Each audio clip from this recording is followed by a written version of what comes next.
여러분 정말 반갑습니다. 세상의 빛이 될 여러분을 진심으로 응원합니다. 2020 학년도 대수능 9월 모의평가 수학2 해설 강의를 맡은 정중영입니다. 오늘 하루 제가 시험 감독을 하면서 보니까 평소보다 여러분들이 굉장히 많이 긴장하고 있는 게 느껴지더라고요.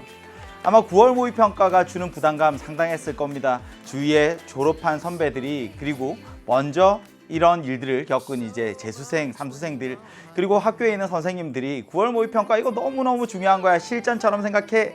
많이 압박을 주셨을 거라고 생각을 해요. 하지만 연습에서 내가 실수했다고 전혀 기죽을 필요는 없습니다. 대신에 이번 모의고사 정확하게 하나하나 잡고 가셔야 되는데요. 오늘 함께 치렀던 9월 모의평가 수학2 개인적으로는 이번 수학 나형의 시험이 교과별로, 과목별로 수학2 미적분원, 확률과 통계 조금은 균형이 맞지 않았던 시험. 그래서 조금은 아쉬웠습니다. 그래도 이번 수학2만 놓고 보면요. 너무 쉬운 문제들밖에 출제되질 않았어요. 아주 쉬운 4문제 1, 2, 3, 4번 전부 다 수학2에서 출제가 되었고요. 그리고 나머지 쉬운 6문제, 조금 어려운 1문제. 근데 이 11문제 중에 무려 10문항이 수능 특강, 수능 완성에서 연계가 되었습니다. 그러니까 아무래도 수능 특강, 수능 완성 열심히 푼 친구들이 미적분에서 연계나 잘 못 느끼겠는데? 확률과 통계에서 연계 잘 못 느끼겠는데? 그럴 수 있었을 것 같아요. 그래서 수학2 이번처럼 이렇게 쉽게만 나온다면 나 수능 때까지 수학2 공부 안 해도 될 것 같아 라고 느끼는 친구들도 있을 거라고 생각을 하지만 사실 수능까지 갔을 때 수학2가 이번과 같이 이렇게 쉽게 나올 거냐? 그러면 그렇진 않을 것 같아요. 물론 11문제 중에 쉬운 9문항이 있을 겁니다. 하지만 조금은 어려운 문항이 하나는 더 나와서 11문항, 조금 어려운 게 2개 나올 거라고 생각을 해요. 작년 모의평가고요. 이건 올해 모의평가예요. 근데 작년 모의평가에 단원별로 출제된 문항수와 올해 모의평가에서 단원별로 출제된 문항수가 수학2에서 11문제, 여기에서도 수학2 11문제죠. 미적분원 11문제, 11문제, 확률과 통계 8문제, 8문제. 작년 대수능에서도 이 과목별 문항수가 같았기 때문에 올해 대수능에도 이렇게 유지될 거라고 생각을 합니다. 근데 다만 수학2가 너무 쉽게 출제가 되었는데 수능에서는 이것보다는 조금은 더 까다로운 문제가 1문제 더 출제될 것으로 예상이 됩니다. 그리고 제가 수능 특강, 수능 완성에서 이런 문항들 연계될 가능성이 높을 것 같아요 하고 강조했던 문항들 만약에 이번 9월 모의평가에 나오지 않았다면 적중률 너무 낮은 거 아니야? 이렇게 생각하지 마시고 이번 9월 모의평가에 나오지 않았더라도 대수능에 출제될 수 있겠지 꼭 눈여겨 공부하셨으면 좋겠어요. 이번 9월 모의평가 경향이 그대로 대수능까지 가느냐? 그럼 그렇지 않거든요. 그러니까 비슷하게 가는 경향은 있지만 몇몇 바뀌는 것들 좀 더 주목을 해서 살펴보도록 하시죠. 수학2에서 단원별로 나온 것들 조금 더 자세히 보도록 하겠습니다. 집합과 명제 2문제 나왔어요. 근데 이 2문제는 수능에서도 여전히 똑같이 출제될 거라고 생각을 합니다. 집합의 연산 하나 나왔죠. 그리고 또 뭐 나왔어요? 명제에서 필요조건, 충분조건 나왔어요. 이 2문제는 수능에서도 여전히 출제가 될 겁니다. 지수와 로그 1번 지수법칙 나왔습니다. 로그의 계산 나왔어요. 로그의 계산 조금 까다로웠죠. 그래도 이 2문제도 수능에서 여전히 똑같이 출제될 거라고 예상을 해요. 집합에서 1문제, 명제에서 1문제, 지수에서 1문제, 로그에서 1문제. 다만 바뀌는 건 어디? 함수와 수열이에요. 이번에 함수 4점짜리가 없죠. 근데 함수에서 4점짜리가 없었던 적이 거의 없어요. 수능에서 4점짜리 나올 겁니다. 어떤 주제에서? 역함수에서. 이번에 역함수 이야기 나오지 않았습니다. 대수능에서는 나올 것 같아요. 좀 눈여겨보셨으면 좋겠고요. 수열에서 3점짜리 3개, 4점짜리 하나. 수열에서 많이 나왔네요. 비중이 꽤 크죠. 수능에서 조금 더 눈여겨봐야 하는 거. 이번에 등비수열 이야기 안 나왔거든요. 등비수열 그리고 등비수열의 합. 시그마 수열의 합을 계산하는데 우리 부분분수 계산하는 것 이런 것도 꽤 자주 나오는 주제거든요. 그래서 이것들까지 좀 같이 눈여겨봐 두신다면 수능에서도 수학2 11문제는 꼭 다 맞춰낼 수 있을 거라고 생각을 합니다. 제가 처음에 이야기를 하면서 수학2 정말 연계 많이 됐다고 했거든요. 연계된 것들 쭉 11문항 중에 단 1문항을 빼고 전부 다 연계예요. 심지어 2번은 2점짜리잖아요. 연계되지 않았더라도 다른 문제를 풀어내는데 기본이 되는 아이디어였기 때문에 당연히 맞출 수 있었을 겁니다.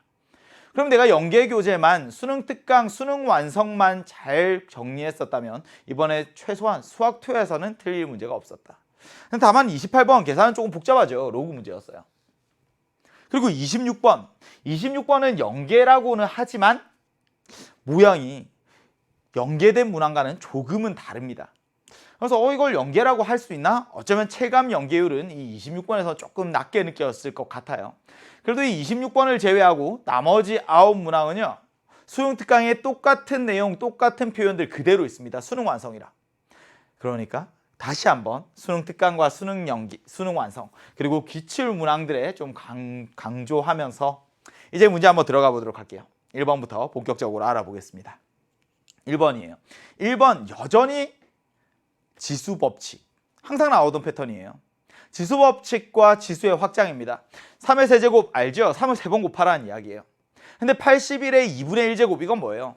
81을 2분의 1번 곱하세요. 그런 건 아니거든요. 지수에 있는 유리수 어떻게 해석해야 될까? A의 m분의 n제곱과 A의 마이너스 m제곱, 음의 정수와 유리수 지수, 음의 정수인 지수, 유리수인 지수 이런 것들만 표현할 수 있으면 되죠. m제곱근 안에 A의 n제곱 들어가고요. 얘는 역수 A분의 1의 전체의 m제곱입니다. 이번에 수학2를 보면서 이런 생각을 했어요. 마치 평가원에서 얘들아 이 정도면 정말 해볼만 하지 않니? 남은 2달이라는 시간 동안 수학2 그냥 이건 너무 쉬우니까 이 정도는 좀 용기를 갖고 해볼만 하지 않니? 이런 메시지를 주는 것 같아요. 그러니까 혹시라도 내가 틀렸던 문항도 있으면 수능 특강 레벨 3까지 다 보실 필요 없거든요.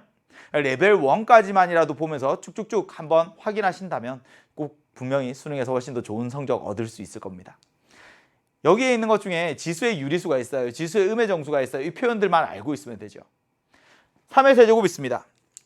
3의 세제곱 나누기.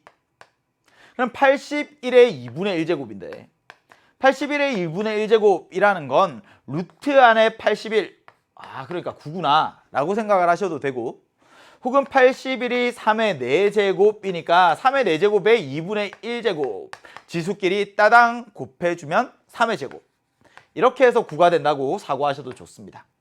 어쨌든 3의 세제곱에서 9를 나누는 거예요. 3의 제곱을. 밑이 같은 두 수를 나누면 지수에 뺄셈 되는 거 맞죠? 3의 3-2제곱, 3의 1제곱이니까 3 이렇게 적으시면 되고요. 혹은 선생님 저 이거 3의 세제곱이 27이고요. 3의 제곱은 9예요. 27 나누기 9니까 이건 3이잖아. 이렇게 찾아내셔도 좋습니다. 1번 지수법칙이었어요. 항상 나오던 패턴이니까 당연히 맞추었을 거라 생각을 합니다. 2번으로 가시죠. 2번 늘 나오던 패턴입니다. 집합 이야기. 집합의 연산이에요. A라는 집합에는 3개의 원소가 있습니다. B라는 집합에는 2개의 원소가 있습니다. 이번 문제를 풀어내는 데 있어서는 표현 단 한 가지, 이것만 해석할 수 있으면 돼요. 무슨 말이에요? 교집합에 있는 원소의 개수는 하나입니다. 무슨 말? A와 B에 겹치는 부분, 교집합에는 단 하나의 원소가 있어요. 근데 그게 누구니? 이런 거야. 집합 A에는 2, 3, 4가 있어. 집합 B에는 1과 A가 있어요. 공통으로 있는 원소가 딱 하나 있더래. 1이 있나? 없죠. 그럼 A가 여기 있어야 되는 거네. 맞아요. 스몰 a는 얼마? 2가 될 수도 있고요. 스몰 a는 3이 될 수도 있고요. 혹은 스몰 a는 4가 될 수도 있습니다. 원소 A가 될 수 있는 값은 3개. 모든 A의 값의 합을 구하세요. 합이 9가 되는 거지요.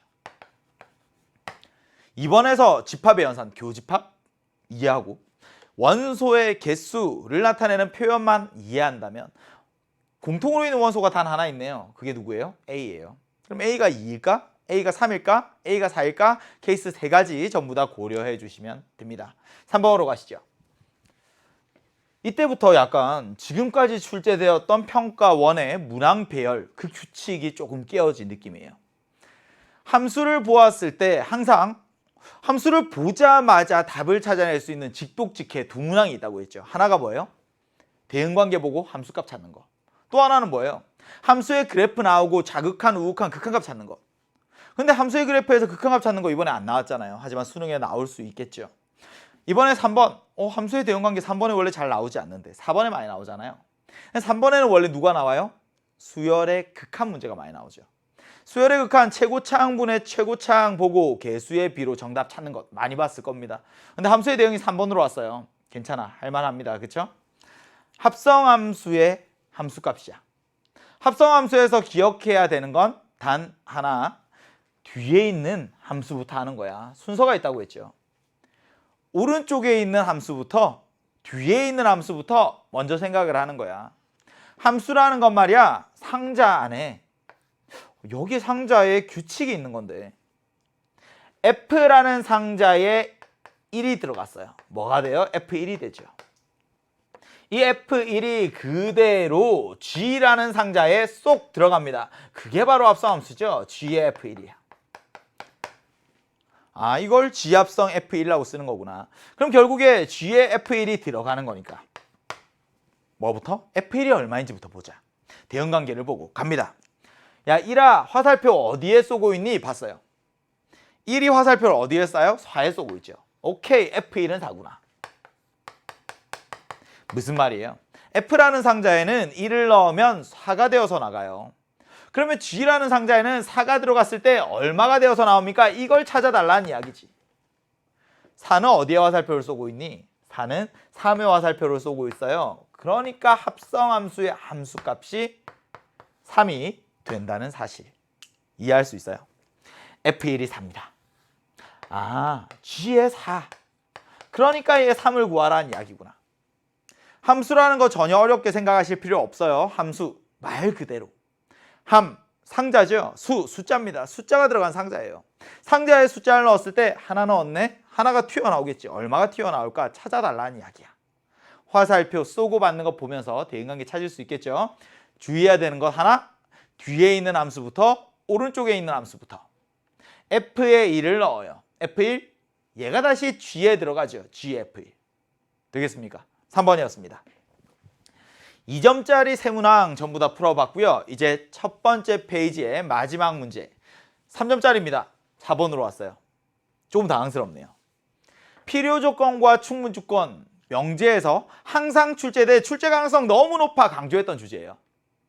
근데 모의고사를 보면 그래도 한 페이지 넘겨서 항상 뒷페이지에 나왔거든요. 한 7번쯤에. 근데 이게 4번에 나오고 나니까 이게 벌써 나와? 뒤에 있는 거 어려운 거 아니야? 좀 부담스러웠을 거예요. 필요 조건, 충분 조건 수능에도 나올 가능성 굉장히 높습니다. 다시 한번 정리를 하도록 하죠. P면 Q이다 라는 참인 명제가 있어요. 그래서 화살표를 2개로 구웠습니다. P이면 Q이다 라는 명제가 참이라고 하는 거예요. 참인 명제가 있습니다.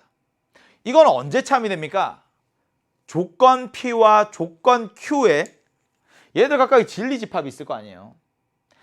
조건 P를 만족하는 애. 진리집합 라지 P.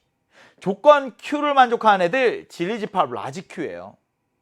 근데 P에 있는 애들은 말이야 전부 다 Q를 만족해 라고 하는 거야.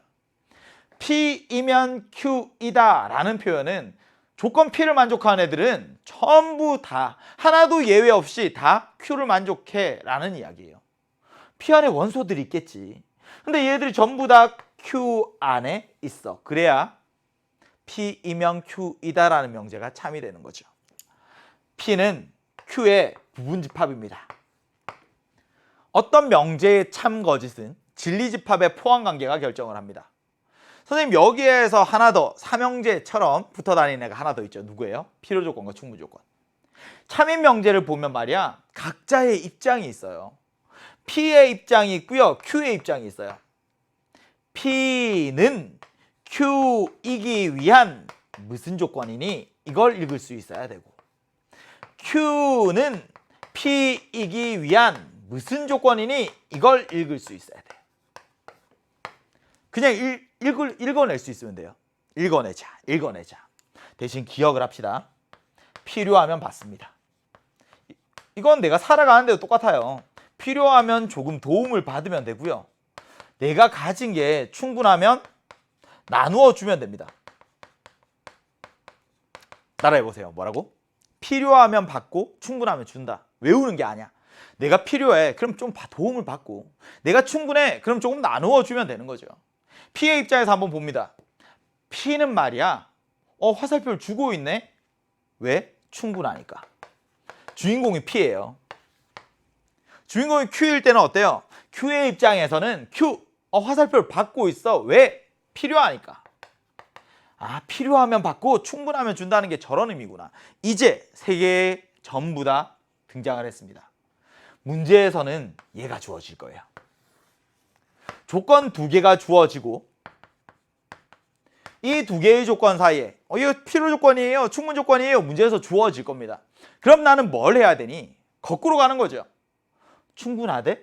필요하대? 보고 화살표를 찾습니다. 무슨 말이야? 참인 명제를 찾아달라는 거죠. 필요 조건, 충분 조건 나오는 순간 화살표 보냅니다. 참인 명제를 찾자. 그 다음 뭘 해야 돼요? 화살표는 항상 작은 집합에서 큰 집합으로 가네. 집합의 포함 관계도 찾아주면 됩니다. 그런데 많은 경우에 원소가 몇 개 없을 때는 벤 다이어그램이 의미가 있어요.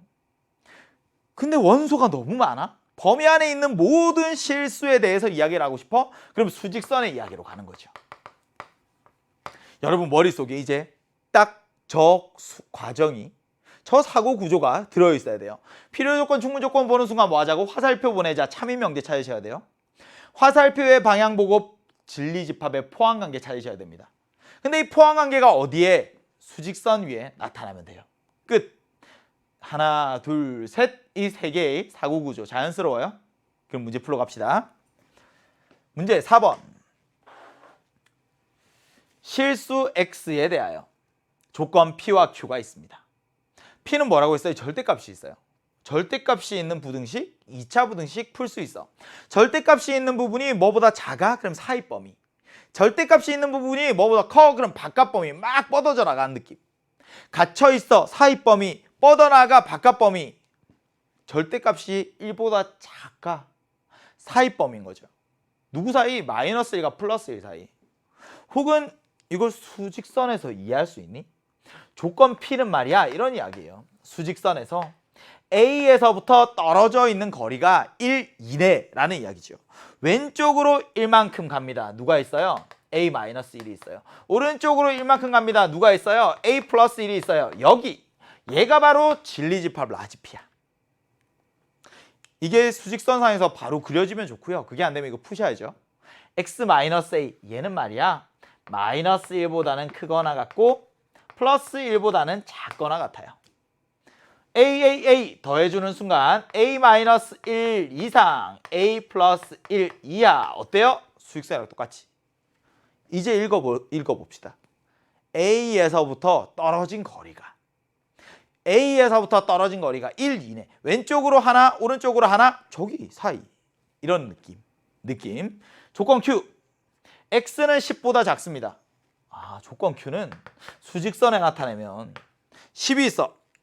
10에서부터 왼쪽으로 쭉. 근데 둘의 차이는 뭐예요? 위에는 등호가 있죠. 색칠했어요. 아래는 등호가 없죠. 비워뒀습니다. 맞지? 근데 이 부분을 해석할 수 있니? 이게 문제의 키포인트.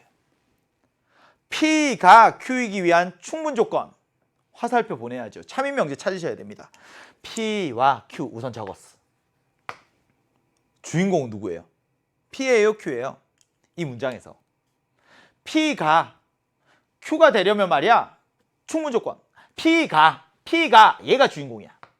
어떻게? 충분하대. 그럼 화살표를 주면 되죠. 참인 명제 찾았습니다. 이제 뭘 할까?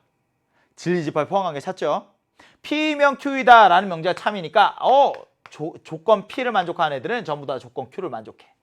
P가 Q 안에 들어가네. P가 Q의 부분집합이에요. 근데 그걸 어디에? 수직선에 나타내셔야 된다고. 여기 주황색 P가 노란색 Q에 들어가야 돼. 그럼 수직선 그려보자. 다시. 어떻게 그려져야 됩니까? 주황색 그립니다. A-1 이상 A 플러스 1 이하. 얘가 바로 P.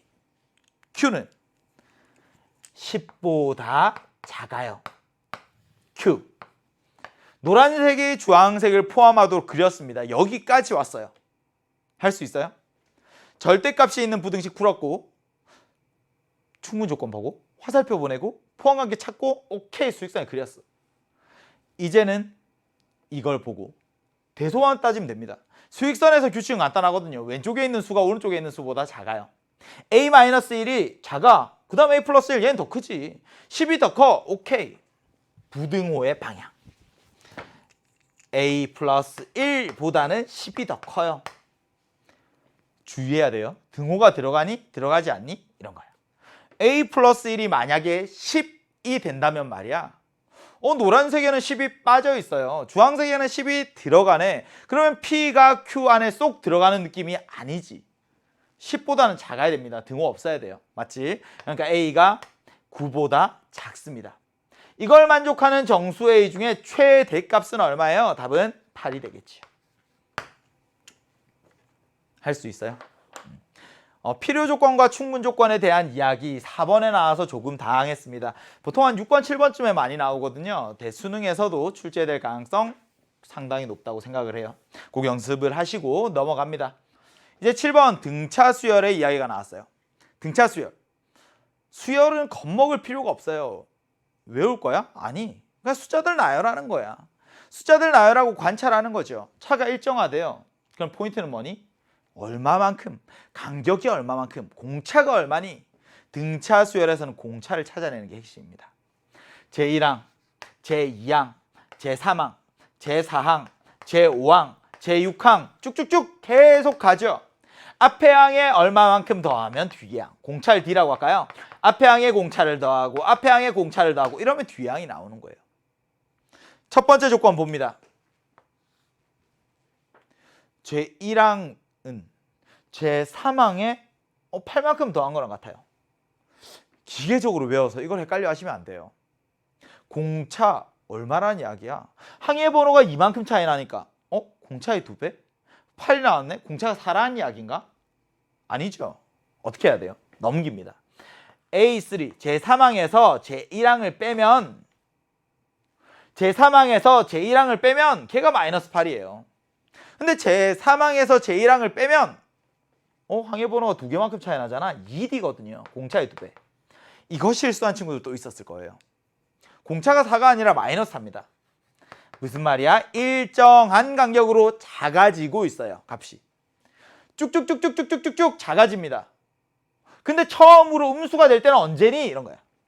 계속 일정한 간격으로 내려오는데 처음으로 음수가 되는 게 언제니? 양수에서 음수로 넘어오는 순간을 찾아달라는 거죠. 두 번째 조건을 보고. 두 번째 조건을 보고 가장 쉽게 할 수 있는 생각은 AN이라는 거 말이야. n번째 항은 여기 제1항에서부터 쭉 공차를 더해 오는 거야. 근데 공차를 몇 번 더해 오니? n-1번. 맞아요. n번 더하는 게 아니라 공차를 n-1번. 그러니까 제 n항은 첫 번째 항 얘를 A라고 할까요? 그럼 두 번째 항이 A 플러스 D, 세 번째 항이 A 플러스 2D 쭉쭉쭉 가니까 오케이 A 플러스 n-1D구나. 그러면 제 4항은 A 플러스 3D예요. 제 6항은 A 플러스 5D예요. 그렇지. 이걸 알 수 있냐고. 그대로 놓죠.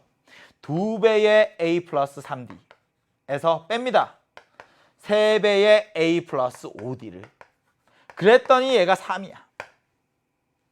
2A에서 3A를 빼죠. 마이너스 A. 6D에서 마이너스 15D? 그럼 마이너스 9D. 얘가 3이야. 근데 공차가 얼만데? 공차가 마이너스 4인데 와우. 땡큐. 그대로 들어가지. 그럼 넘어옵니다. A는 얼마니? 36에서 3을 뺀 것. A는 33이구나. 뭐가? 제1항이. 공차 알고요. 항 하나 합니다. 일반항 구할 수 있지 않니? AN은 공차가 2면 2n으로 시작해. 공차가 3이면 3n으로 시작해. 공차가 마이너스 4면 마이너스 4n으로 시작해요. 제1항 1 넣었어요. 근데 33이 나와야 되잖아. 뒤에 얼마? 플러스 37 붙으면 되겠지. 우리가 찾고 싶은 건요. 처음으로 음수가 되는 순간이에요. 언제 0보다 작아지니? AK라는 건 말이야. 마이너스 4K 플러스 37인데 언제 0보다 작아지니? 그럼 4K가 37보다는 커져야 되는 거죠. 따라서 K라는 건 4분의 37보다는 커야 됩니다. 그런 자연수 K의 최소값 구하세요. 답 얼마? 10. 할 수 있어요. 등차 수열, 등비 수열 겁먹을 필요 없어요. 등차 수열의 핵심 뭡니까? 공차가 얼마니? 등비 수열의 핵심 뭐예요? 공비가 얼마니? 근데 등차 수열의 합 구하는 것, 등비 수열의 합 구하는 것 꼭 기억하셔야 됩니다. 이번에 출제되지 않았어? 근데 등차 수열의 합, 등비 수열의 합 너무나 출제하는데 중요한, 좋아하는 요소거든요. 그래서 등차 수열의 합, 등비 수열의 합까지 같이 알아두셨으면 좋겠습니다. 제가 집합과 명제, 지수와 로그 이번과 똑같이 수능에 나올 거라고 이야기했죠. 근데 수열, 함수 단어는 한두 문제 바뀔 거예요. 이번에 출제되지 않았던 어떤 거? 등차 수열의 합, 등비 수열의 합, 그리고 부분 분수 합 이런 것들 기억하셨으면 좋겠습니다. 9번으로 가죠. 함수 이야기에서 이번에 역함수가 출제되지 않았습니다. 대신에 유리함수의 그래프 한 문제 나왔고요. 무리함수의 그래프 한 문제 나왔어요. 만약에 수능에서 출제한다면 유리함수, 무리함수 둘 중에 하나만 혹은 둘을 묶어서 하나의 문제를 만들고 역함수 이야기를 출제할 것 같아요. 9번 정의역이 x가 a보다 큽니다. 함수 보이죠? 무리함수예요. 무리함수의 그래프를 그리려고 해요.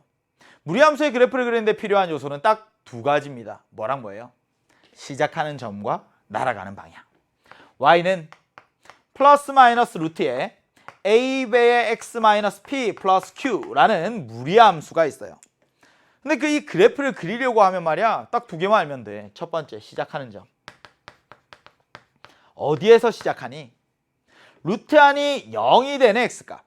루트 안이 0이 되는 x값. x는 p 그리고 뒤에 있는 상수 그대로 내려와서 y는 q, p, q에서 시작합니다. p, q 점 하나 딱 찍고 여기에서부터 날아가는 방향은 네 가지밖에 없어요. 오른쪽 위로 날아가거나 왼쪽 위로 날아가거나 왼쪽 아래로 날아가거나 오른쪽 아래로 날아가거나. 맞아요? 모양이 너무 달라 보이네. 근데 이렇게 모양이 네 가지입니다. 근데 어디로 날아가는지를 결정하는 건 이제 부호죠. 두 번째 날아가는 방향. 오른쪽으로 날아갈지 왼쪽으로 날아갈지 좌우를 누가 결정하니? x 앞에 있는 개수의 부호. 왼쪽으로 갈지 오른쪽으로 갈지 결정합니다. 당연히 x 앞에 부호가 마이너스면 왼쪽, 플러스면 오른쪽으로 날아가요. 위로 날아갈지 아래로 날아갈지 누가 결정합니까? 루트 앞에 붙어 있는 부호가 상하를 결정합니다. 루트 앞이 플러스면 위로, 루트 앞이 마이너스면 아래로 날아가지요. 맞아? 그럼 위에 주어져 있는 무리함수를 보고 뭘 찾아야 돼요? 시작하는 점과 날아가는 방향을 알아야죠. 어디에서 시작해요? x좌표가 0이 되는 루트 안이 0이 되는 x좌표. x좌표가 a일 때 뒤에 있는 건 마이너스 a제곱 플러스 4입니다. 여기에서 시작을 할 거야. a, 마이너스 a제곱 플러스 4 여기에서. 근데 날아가는 방향을 봐야죠. x 앞에 봤더니 2가 있네? 오른쪽으로 날아간다는 의미야. 루트 앞을 봤는데 아무것도 없잖아. 플러스 1이 생략되어 있는 거죠. 위로 날아간다는 의미야. 오른쪽 위로 쭉 날아갑니다. 근데 이 그래프가 오직 하나의 사분면만을 지나도록 하래요. 좌표 평면이 있습니다. 제1사분면, 제2사분면, 제3사분면, 제4사분면이에요. 이 주황색 그래프가 단 하나의 사분면만을 지나래.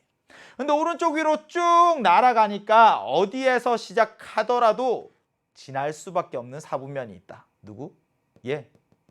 제1사분면은 언젠가 지날 수밖에 없어요.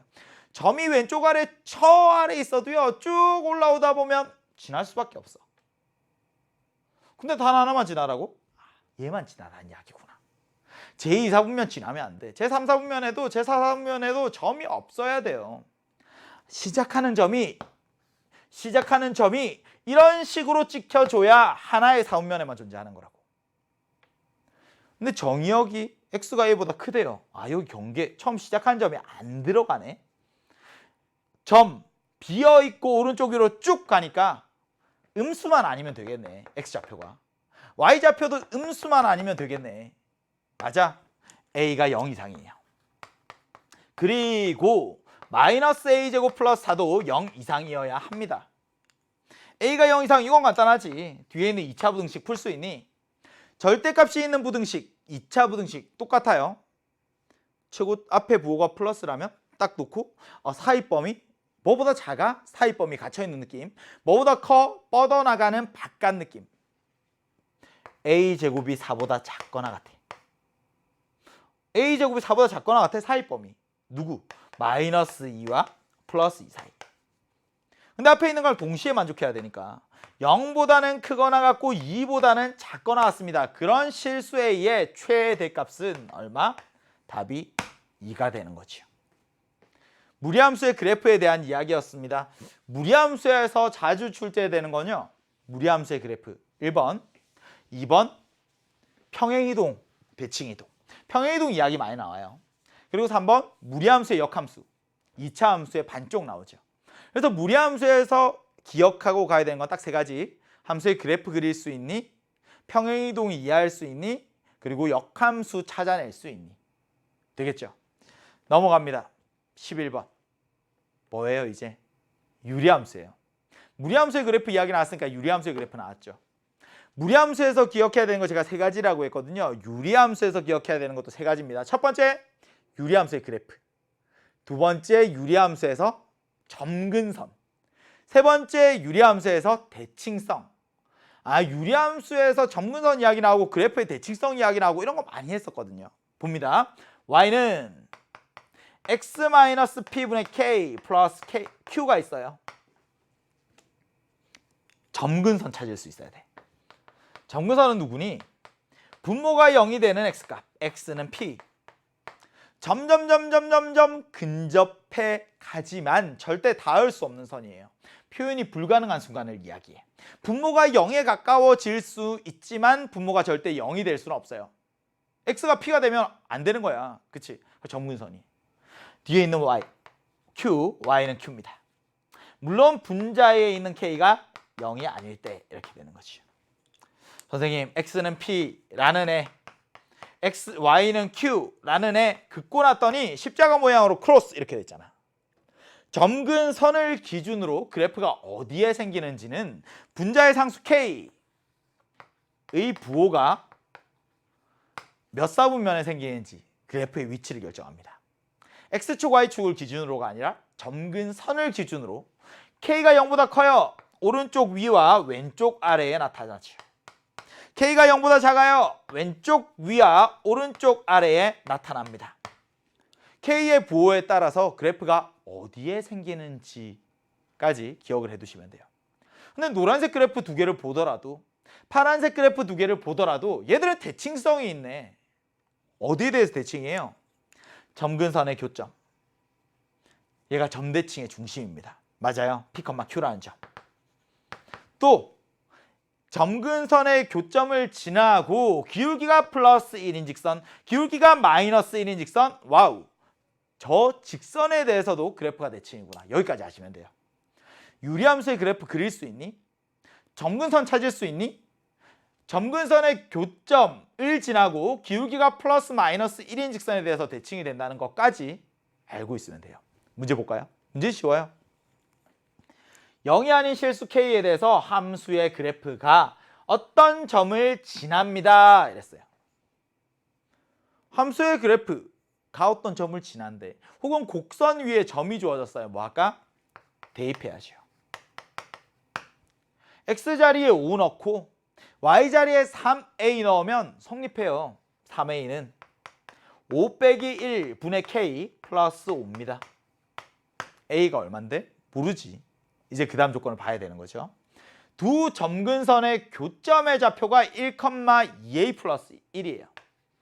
점근선을 찾아야 되네. 유리함수의 그래프. 점근선 찾을 수 있니? 찾을 수 있죠. x는 1, y는 5. 점근선의 교점이 1,5구나. 근데 이게 얼마래? 1,2a 플러스 1이래요. 와우. a 얼마? y좌표 누리 비교해 보니까 a 얼마? a는 2입니다. a자리에 2가 뿅 들어갔어요.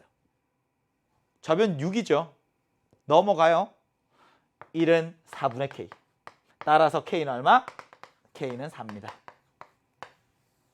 답이 4가 되네요. 할만하죠. 무리함수의 그래프에 대한 이야기 하나 했고요. 무리함수의 그래프에 대한 이야기 하나 했습니다. 하지만 수능에서는 또 다른 어떤 성질이 나올지 모르기 때문에 제가 다른 거 같이 설명을 드렸어요. 유리함수에서 기억해야 되는 세 가지 뭐라고요? 유리함수의 그래프, 유리함수의 점근선, 유리함수 그래프의 대칭성. 무리함수에서 알아야 되는 세 가지 뭐라고요? 무리함수의 그래프, 무리함수의 그래프의 평행이동, 그리고 무리함수의 역함수까지. 이렇게 세 개 비교해서 정리하면 되겠죠. 넘어갑니다. 이제 12번으로 갑니다. 제가 오늘 강의를 처음 시작하면서 이번 9월 모의평가가 과목별로 그 안배한 비중이 좀 고르게 나뉘어지지 않아서 아쉽다라고 했어요. 객관식이 1번부터 21번까지거든요. 13번까지 3점짜리, 2점짜리 쉬운 문제들이에요. 근데 수학2는 어때요? 12번이 끝이에요. 12번까지 수학2 객관식 문제 쫙 나오다가 13번부터 21번까지 수학2 문제가 없어요. 그러니까 수학2가 이번에 너무 지나치게 쉽게 나왔다는 이야기죠. 어떤 걸 묻고 있냐면 너네 이런 거 사고할 수 있니? 너네 조금 머리 써서 이런 거 어려운 문제 상황에 적용할 수 있니? 그런 문제가 하나도 없다고요. 기호 해석할 수 있니? 우리 같이 약속한 거 풀어서 이해할 수 있니? 이런 거 묻고 있어요. 시그마가 있습니다. 시그마는 뭐예요? 수열의 합을 나타내는 기호예요. 근데 합을 한 방에 간단하게 나타낼 수 있죠. 누구한테 좋습니까? 표현하는 사람에게 좋아요. 표현하기 효율적이죠. 간단합니다. 근데 이걸 이해하기에는 불편해요. 내가 문제를 푸는 사람의 입장에서는 간단해 보이네? 그게 아니야. 풀어 적어봐야 의미가 느껴집니다. 풀어 적어봐야 의미가 느껴져요. K가 1부터 K가 9까지 들어갑니다. 무슨 말이니? 앞에 있는 얘는 말이야. 시그마 K는 1부터 9까지 K 플러스 1의 전체 제곱이에요. K에 1 들어가고 K에 2 들어가고 K에 3 들어가고 K에 9 들어갈 때까지 다 더하래. 1 들어갑니다. 얼마? 2의 제곱. 2가 들어가요. 3의 제곱. 3이 들어가죠. 4의 제곱. 쭉쭉쭉 9가 들어갑니다. 10의 제곱까지. 이런 거구나. 시그마는 표현하기에 효율적이지만 이해하기에 친절한 기호가 아니야. 그래서 풀어 적어보면요. 다 보입니다. 두 번째 뒤에 있는 거 볼까요? 시그마 K는 1부터 10까지. 이번에는 K-1의 전체 제곱입니다. K에 1부터 10까지 들어가면서 다 더하래. 그러니까 얘는 항이 10개겠네요. 위에는 항이 9개죠. 얘가 항이 하나 더 많아. 1 들어가요. 그럼 0의 제곱. 2가 들어가면 1의 제곱, 그 다음에 2의 제곱 쭉쭉쭉 가서 얘가 9의 제곱까지. 근데 위에 있는 노란색에서 아래에 있는 파란색을 빼래요. 위에 있는 노란색에서 아래에 있는 파란색을 빼래요. 2의 제곱 없어지는 거 보여요? 3의 제곱 없어지고 4의 제곱 없어지고 쭉쭉쭉 가서 9의 제곱까지 다 없어지죠. 위에 누구 남습니까? 10의 제곱. 아래 누구 남아요? 0의 제곱과 1의 제곱. 당연히 개수가 대칭이 맞지 않습니다. 왜? 노란색은 지금 9개거든. 항이. 파란색은 지금 항이 10개거든요. 그러면 사이에 8개가 없어지고 위에는 하나 남았네? 아래는 2개 남았네? 이렇게 되는 거죠. 빼요. 계산 간단하네요. 10의 제곱 100에서 뺍니다. 뭘? 1만. 그러면 정답 99가 되는 거죠. 간단하죠? 기억합니다. 시그마는 표현하기에 효율적이다. 하지만 이해하기에 친절한 기호가 아니다. 당황하지 않고 풀어 적어보자. 그러면 어떤 것들을 더하라는 의미인지 훨씬 더 잘 느껴질 겁니다. 객관식 문제 끝났어요. 어렵지 않죠? 12번까지 이렇게 쭉 같이 한번 살펴봤고요. 이제 단답형으로 가서 딱 3문제만 남아 있습니다. 수열에서는 우리가 정보를 가지고 내가 알고 있는 지식을 가지고 풀어내는 문제가 딱 2가지 유형이 있어요. 등차수열과 등비수열입니다. 등차수열이 나왔네? 나 이거 알아. 일반항의 형태도 알고 등차 중앙도 알고 등차수열의 합도 알아. 등비수열이네? 나 이거 알아. 등비수열의 일반항 알고 등비중앙 알고 등비수열의 합을 알아요. 근데 등차수열도 아니고 등비수열도 아니고 그러면 그냥 풀어 적어 보는 거야. 왜? 수열이라는 게 그냥 숫자들 나열하는 거니까. 수열에 있어서 너무나 중요한 관점은 나열하자, 관찰하자, 규칙을 찾자. 뭐라고요? 나열하자, 관찰하자, 규칙을 찾자. 나열하고 관찰하고 규칙을 찾고 그게 숫자를 나열하는 데 핵심이라고요. 수열 A에는 모든 자연수 n에 대해서 이런 규칙이 있대요. 수열의 귀납적 정의, 이런 용어가 중요한 게 아니라 이런 규칙이 있대. 뭔데? 이웃한 항들의 합이 얼마가 된다는 이야기죠. 제1항, 제2항, 제3항, 제4항, 제5항, 제6항 쭉쭉쭉 갑니다. 수열을 숫자들을 나열하고 그리고 나열한 숫자들을 관찰하고 여기에서부터 규칙을 찾고 너무너무 중요한 거예요. 제5항의 값을 구하래요. 제6항의 값을 구하래요. 그냥 일일이 나열합니다. 근데 제20항을 구하래. 제30항을 구하래. 등차 수열도 아니고 등비 수열도 아닌데 어떻게 제20항, 제30항을 구하니? 관찰하면 규칙이 나올 테니까. 이렇게 생각을 하셔야 된다고. 제1항과 제2항, 이웃한 항 두 개잖아요. n에 얼마 넣으면? n에 1 넣으면. n에 1 넣으면 제1항과 제2항의 합이 2예요. n에 2 들어갑니다. 합이 5고 합이 8이 되고 합이 11이 되고 합이 14가 되네요.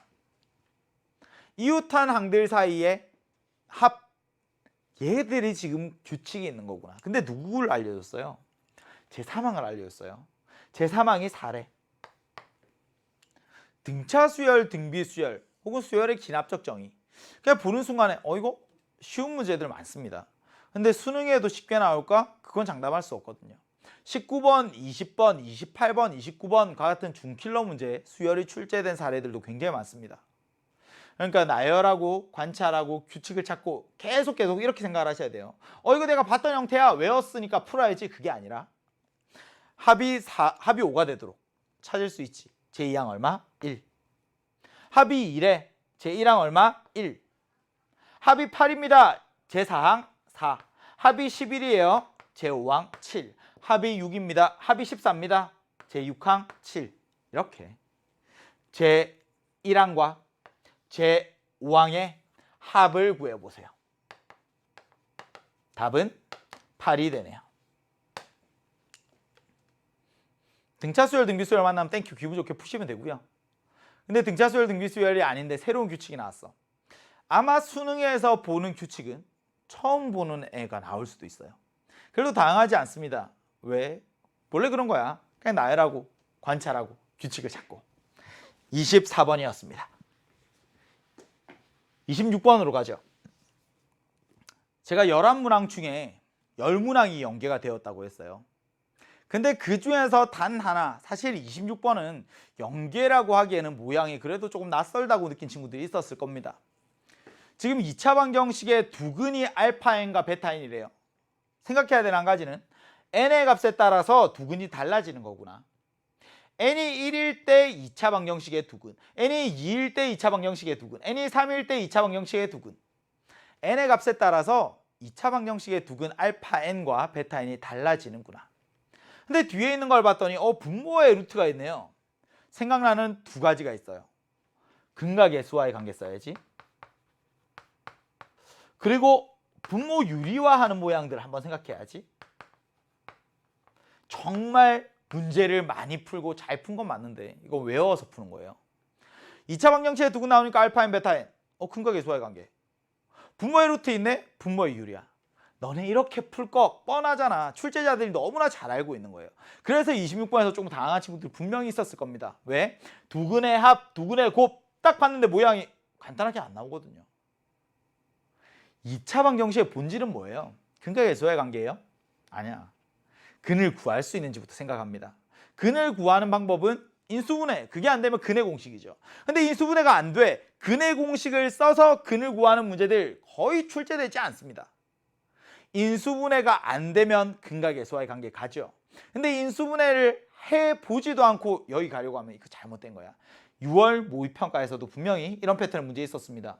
인수분해 해야 되는데 인수분해 안 하고 덤벼들면 너네 계산 복잡해질 거야. 분명히 6월에 한 번 경험했을 텐데 이번에 또 같은 실수를 한 친구들 꼭 반성하셔야 돼요. 인수분해 돼요, 안 돼요? 되죠. 이거 인수분해 되는 거였네. 나 인수분해 되는지 몰랐어. 그런 실수라고 생각하시면 안 돼. 사고 구조화시가 잘못 만들어져 있는 거예요.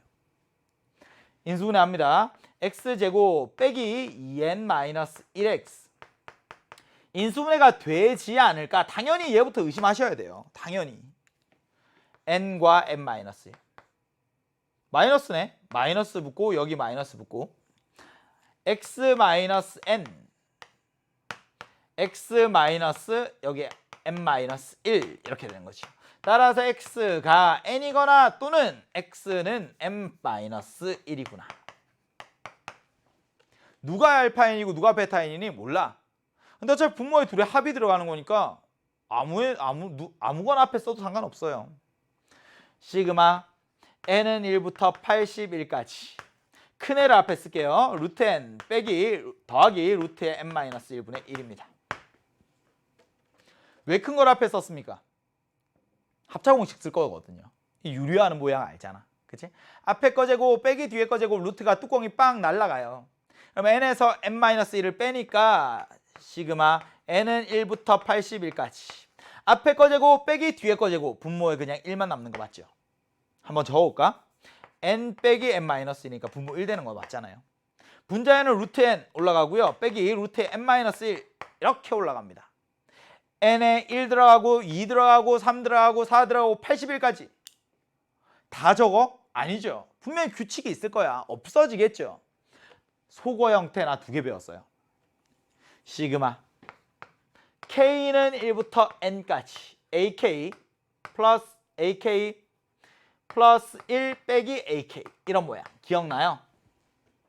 k에 1 들어갑니다. 뭐예요? 제2항 빼기 제1항 플러스 제3항 빼기 제2항 플러스 쭉쭉쭉 계속 가죠. 어디까지? a의 n 플러스 1 빼기 an까지 얘들을 쭉 다 더하면요 없어지고 앞과 뒤에 하나씩 대칭 형태로 남습니다. a의 n 플러스 1 빼기 a1이 남지요. 뭐 결과적으로 모양은 k 자리에 n 들어가고 얘는 뒤에 쏙 들어가는 이런 모양인데 무슨 말? 81이 앞에 들어가고 1이 뒤에 쏙 들어가는 모양인데 외우는 거 좋지 않습니다. 하다 보면 경험적으로 익혀진다면 바람직하죠. 근데 기계적으로 외워서 풀다 보면요 분명히 실수하는 순간들이 올 겁니다. 그때 대해서 후회하지 마시고 그냥 몇 개 적어 보세요. 1 넣습니다. 루트 1 빼기 루트 0 2 넣어요. 루트 2 빼기 루트 1 쭉쭉쭉 갑니다. 81 넣죠. 루트 81 빼기 루트 80입니다. 이렇게 적어두고 없어지는 것들을 확인하면 한 30초 더 걸리겠죠. 그래도 이 정도는 그냥 확인하시라고요. 루트 81에서 루트 0을 빼는 거네요. 9 빼기 0 정답은 9가 됩니다.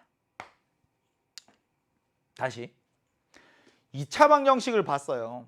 당연히 가장 먼저 해야 되는 건 인수분해 되지 않을까요? 인수분해 되지 않을까? 근데 두근이 알파인 베타인 나오는 순간 오케이 인수분해가 안 되면 근각계수와의 관계 써야지. 근데 인수분해를 해보지도 않고 기계적으로 근각계수와의 관계 쓰는 거 바람직하지 않습니다. 인수분해가 되면 그게 가장 간단한 방법. 인수분해가 안 된다면 근의 공식보다는 근각계수와의 관계를 쓰는 게 계산이 훨씬 더 간단하다는 거죠. 물론 나중에 대수능에서는요 근각계수와의 관계를 활용한 문제 출제될 수 있습니다. 근각계수와의 관계와 함께 붙어 다니는 건 곱셈 공식의 변형 알죠? 같이 좀 묶어 정리하시고요.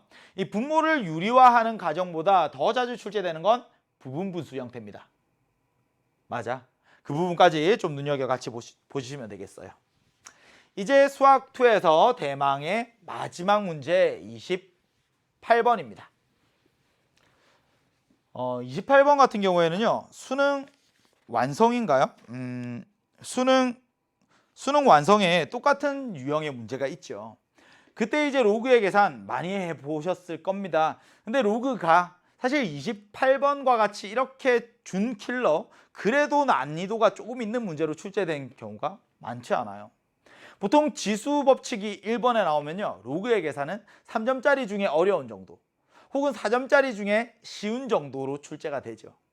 그래서 28번을 딱 보았을 때 나 로그 연습을 하긴 했는데 잘 안 풀리네.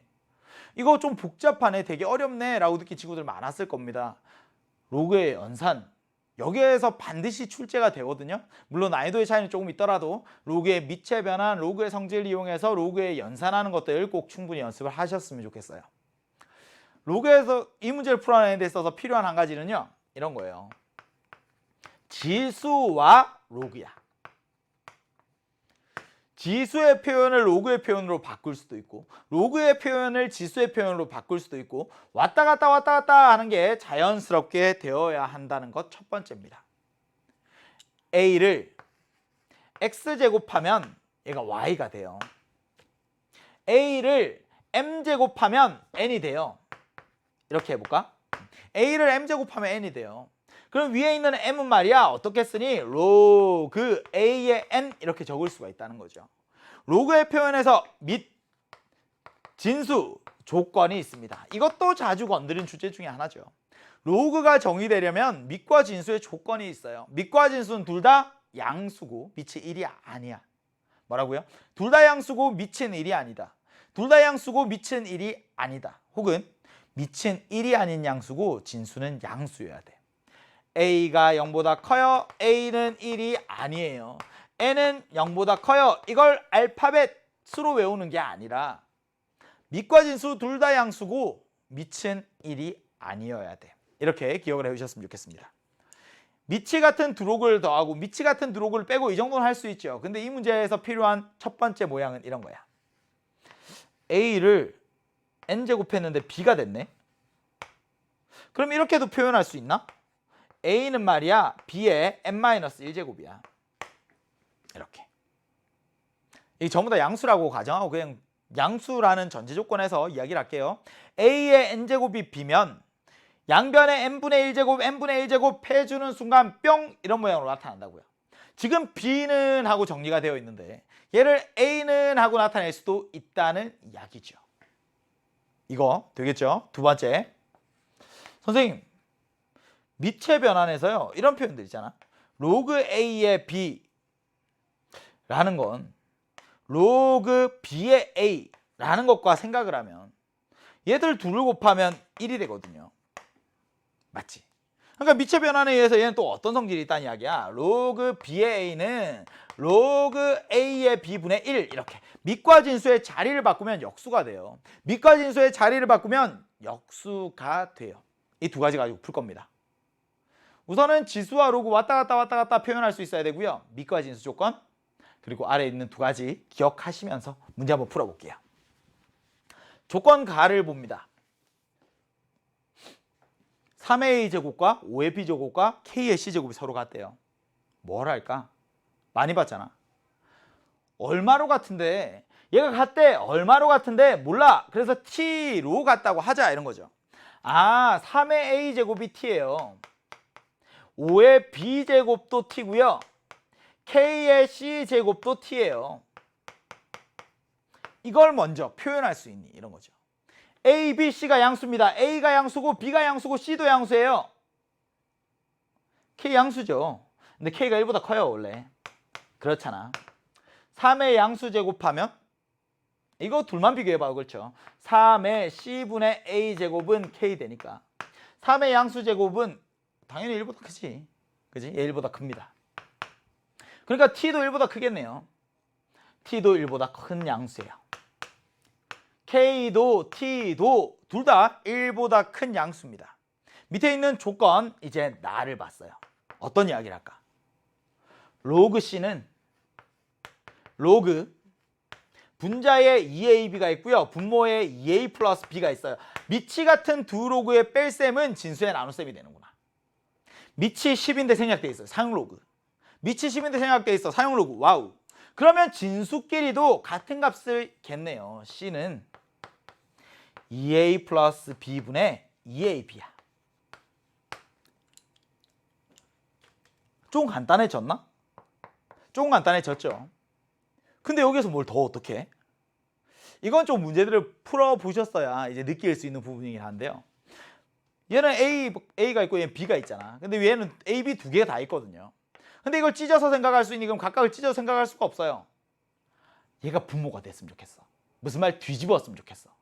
역수치합니다. C분의 1은 2AB분의 2A 플러스 B 이렇게. 그러면 찢어서 생각할 수 있죠. 2AB분의 2A예요. B분의 1. 2AB분의 B입니다. 약분하고 나면 2분의 1 곱하기 A분의 1이에요.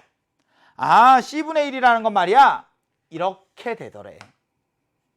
선생님, 문제를 풀 건데요. 두 가지 방법이 있어요. 지수 법칙으로 그대로 풀어낼 수도 있고요. 로그를 이용해서 풀 수도 있습니다. 지수로 한번 해볼까요? 첫 번째 방법 지수로. 그러면 A분의 1, B분의 1, C분의 1 찾아야 돼요. 여기에서. 3의 A제곱 궁금해? 아니. A분의 1제곱 궁금해. 넘깁니다. 3은 T의 A분의 1제곱이야. 마찬가지 5는 T의 B분의 1제곱이야. K는 T의 C분의 1제곱이야. 이렇게. C분의 1 여기 있네. 아, 여기 밑에 T 들어가는 거네요. T의 C분의 1제곱은 T의 B분의 1 플러스 2분의 1 곱하기 A분의 1제곱이구나. T의 C분의 1제곱은 어떻게 T의 B분의 1제곱 곱하기 T의 2분의 1제곱 A분의 1제곱이구나. T의 C분의 1제곱은 K인데 T의 B분의 1제곱은 5거든요. T의 A분의 1제곱은 3이거든요. 여기에 2분의 1제곱이 있는 거죠. 아, K제곱이 궁금해. K제곱은 5의 제곱 곱하기 3이니까 75가 정답이 되네요. 로그 썼습니까? 조건 나를 해석하는데 로그를 사용하긴 했지만 결국에 문제를 풀어내는 데는요. 지수법칙을 가지고 풀었어요. 선생님, 로그를 가지고 풀 수는 없습니까? 풀 수 있죠. 그래서 이제는 로그를 이용해서 풀어보고 마치도록 하겠습니다. 3의 A제곱이 T라는 것에서부터 A는 로그 3의 T 찾을 수 있습니다. 5의 B제곱은 T에서 B는 로그 5의 T가 되고요. K의 C제곱은 T에서 C는 로그 K의 T가 되는 거지. 가능해요? 가능하죠. 왜? TK가 전부 다 1보다 크니까. ABC는 양수. 맞지? 이제 이거 그대로 사용하면 되겠네요. C분의 1이 필요해? 아, 역수 취하면 되는구나. C분의 1은 로그 T의 K야. B분의 1은 로그 T의 5가 되고 마지막 A분의 1은 로그 T의 3이 되는구나. C분의 1, 얘는 말이야. 로그 T의 K는 B분의 1 로그 T의 5 플러스 2분의 1 곱하기 로그 T의 3. 2분의 1이 위로 뿅 올라가는 순간 로그 T의 5 곱하기 루트 3. 오케이. 얘가 K구나. K제곱은 75가 되는 것 확인할 수 있겠습니다. 오늘 이렇게 우리 9월 모의평가에 나온 수학2 11문항 전부 다 살펴보았습니다. 11문항 중에 10문항이 연계문항이었고요. 오늘 함께한 내용들 너무나 쉬웠을 거예요.